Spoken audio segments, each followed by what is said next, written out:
Praise the Lord. கர்த்தரும் இரட்சகருமாகிய இயேசு கிறிஸ்துவின் இனிய நாமத்தினாலே உங்களுக்கு என் அன்பின் வாழ்த்துக்கள். இந்த நல்ல நாளை காண செய்த தேவனுக்கு ஸ்தோத்திரம் உண்டாவதாக. கர்த்தர் உங்களை ஆசீர்வதித்து நடத்துவாராக. யோவான் சுவிசேஷம் 9வது அதிகாரம் 35வது வசனம். அவனை அவர்கள் புறம்பே தள்ளிவிட்டதை இயேசு கேள்விப்பட்டு அவனை கண்டபோது, நீ தேவனுடைய குமாரனிடத்தில் விசுவாசமாய் இருக்கிறாயா என்றார். கர்த்தருடைய பரிசுத்த நாமம் மகிமைப்படுவதாக. இங்கே ஒரு பிறவி குருடனுக்கு கர்த்தர் சுகத்தை கொடுக்கிறார். இதை குறித்து ஜபாலயத்தில் அநேகம் விசாரித்தார்கள். அவர்களால் அதை ஏற்றுக்கொள்ள முடியாமல் அவனை ஆலயத்தை விட்டு புறம்பே தள்ளுகிறார்கள். இயேசு அதை கேள்விப்பட்டு அவனை பார்க்கிறார். அவனை பார்த்ததும் அவரிடத்தில் என்ன கேட்டார் தெரியுமா?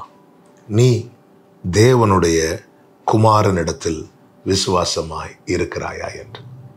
பிரியமான கர்த்தருடைய பிள்ளைகளே, நமக்காய் அனுப்பப்பட்ட, பிதாவினால் அனுப்பப்பட்ட அவருடைய நேசகுமாரன் நம் ஆண்டவராகி இயேசு கிறிஸ்து. அவர் மேல நமக்கு இருக்கிற விசுவாசம்தான் நமக்கு ரட்சிப்பை கொடுக்கும், நமக்கு வாழ்வை கொடுக்கும், நமக்கு நித்திய ஜீவனை கொடுக்கும். இவன் தள்ளப்பட்டிருக்கிறான், இவன் புறம்பாக்கப்பட்டிருக்கிறான். இவனுடைய ஆத்துமாவின் மேல் அவர் மனதுருக்கம் கொண்டு இவனுடைய வாழ்க்கையின் மேல, இவனுடைய எதிர்காலத்தின் மேல அவர் கரிசனை உள்ளவராய் அவனிடத்துல எதிர்பார்த்தது ஒன்றே ஒன்றுதான். நீ தேவனுடைய குமாரனிடத்தில் விசுவாசமாய் இருக்கிறாயா? அவனிடத்துல ஆம் என்கிற பதிலுக்காய் அவர் காத்திருக்கிறார். அப்படி கேட்கும்போது அவன் கேட்கிறான். 36வது வசனம். அதற்கு அவன், ஆண்டவரே, அவரிடத்தில் நான் விசுவாசமாய் இருக்கும்படிக்கு அவர் யார் என்றான். 37. இயேசு அவனை நோக்கி, நீ அவரை கண்டிருக்கிறாய், உன்னுடனே பேசுகிறவர் அவர்தான். இப்பொழுது அவன் கேட்கிறான், ஆண்டவரே, நான் விசுவாசமாய் இருப்பதற்கு அவர் யார்? அதற்கு இயேசுவின் பதில் என்ன தெரியுமா? என்ன சொல்லியிருக்கணும் தெரியுமா? உனக்கு பார்வையை தந்தவர், உனக்கு சுகத்தை தந்தவர். இப்படி சொல்லாம உன்னுடனே பேசுகிற அவர். பிரியமான கர்த்தருடைய பிள்ளைகளே, ஒவ்வொரு நாளும் ஆண்டவர் நம்மோடு பேசி கொண்டிருக்கிறார்ல, அவர்தான் தேவனுடைய குமாரனாகிய கிறிஸ்து, வார்த்தையானவர். அவரை நான் எந்த அளவுக்கு நம்புகிறேனோ, எந்த அளவுக்கு விசுவாசிக்கிறேனோ, அந்த அளவுக்கு நான் வாழ்க்கை பெறுவேன், நித்திய ஜீவனை அடைவேன்.